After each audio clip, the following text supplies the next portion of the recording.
ప్రతి దినము ఎడారిలో సెలయేర్లు శ్రద్ధతో వింటున్న మీ అందరికీ నా హృదయపూర్వకమైన శుభములు వందనములు తెలియజేయచ్చు. ఎడారిలో సెలయేర్లు అనుదిన ధ్యాన భాగమును చదువుతున్నాను. దయచేసి శ్రద్ధగా వినండి. ఆగస్టు నెల 20వ తారీఖు కొరకై ఏర్పాటు చేయబడిన ఎడారిలో సెలయేర్లు అనుదిన ధ్యాన భాగమును చదువుచున్నాను. వాక్య భాగము: యాకోబు ఒక్కడు మిగిలిపోయెను, ఒక నరుడు తెల్లవారు వరకు అతనితో పెనుగులాడెను. ఆదికాండము 32వ అధ్యాయము 24వ వచనము.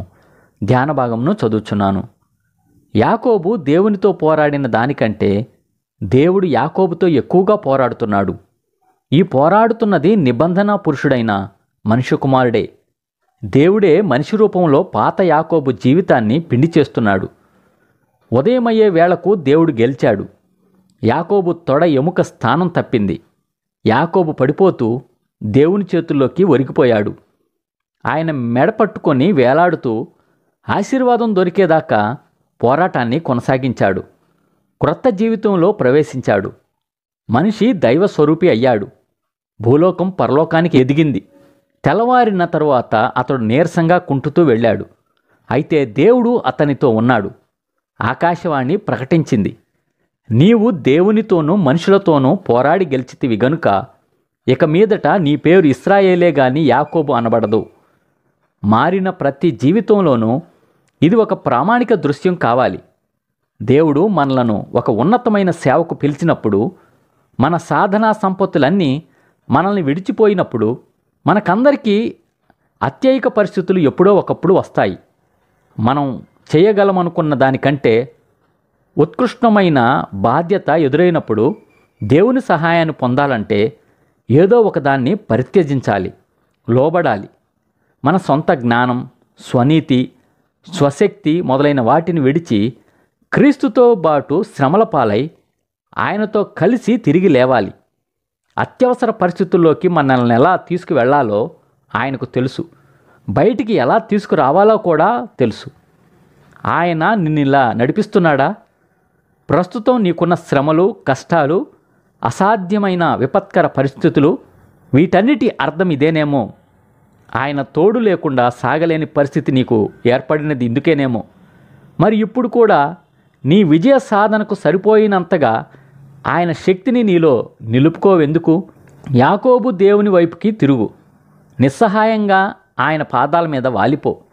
నీ స్వశక్తిని, నీ జ్ఞానాన్ని త్రోసిపుచ్చి ఆయన ప్రేమగల హస్తాల్లో కుప్పకూలిపోయి యాకోబులాగా ఆయన స్వశక్తితో తిరిగి నిలబడు. ఉన్నతమైన క్రొత్త అనుభవాలను పొంది దేవుని స్థాయికి పెరగడం ద్వారానే నీకు విడుదల కలిగేది.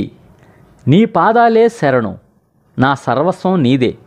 జీవించినా మరణించినా, బాధలు గెలిచినా చావు గెలిచినా ప్రభు కోసమే.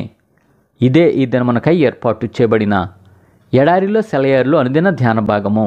సమస్త జ్ఞానమునకు మించిన దేవుని కృపా సమాధానము ప్రభువైన యేసుక్రీస్తు వలన మీ హృదయములకు, మీ తలంపులకు కావలి ఉండును గాక. ఆమేన్. ప్రార్థన.